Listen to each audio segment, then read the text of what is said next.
कहानी कहानी का नाम है कुआं और हंस।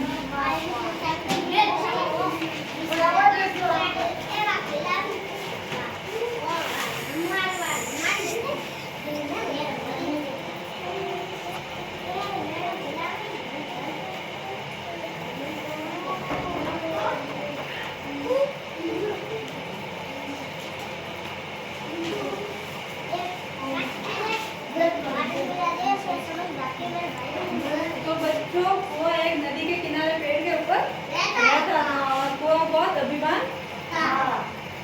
एक दिन वहाँ पर कुछ हंस आए और वो हंस अपनी लंबी उड़ान करके आए और फिर उस पेड़ के ऊपर बैठ गए। वो तीनों बैठ के बात कर रहे थे कि हम कितनी लंबी उड़ान की। तब वहाँ पर कुआं आया। कुआं ने उनसे पूछा कि आप कहाँ से आए हो और कहाँ जा रहे हो।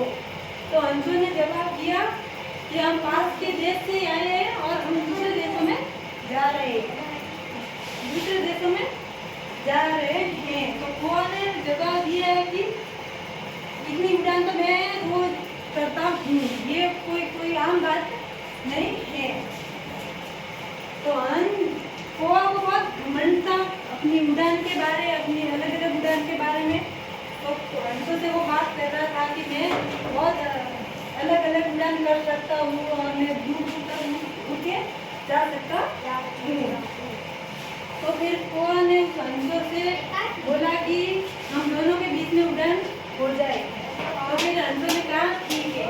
तो हंस और कुआं उड़ने लगे। लंबा समय तक उड़ने से कुआं थक गया और आगे जाकर कुछ ना तो बैठने की जगह आई और न ही कोई रुकने की जगह आई। सारी जगह पानी था। तो फिर वो बहुत शरारत था जो अपनी अलग अलग गतिविधि कर रहा था, जैसे कि वो अलग अलग उड़ान कर रहा था और बहुत तेज उड़ रहा था, जिससे वो जल्दी थक गया। और हंस बहुत अच्छे स्वभाव का था और धीरे धीरे उड़ान कर रहा था, जिससे हंस को थकान नहीं हुई और वो जल्दी थक गया। फिर हंस को दया आई कुएं पर। कुएं ने हंस को अपनी पीठ पर बैठाया और नदी के किनारे ले आया। क्योंकि हंस को तो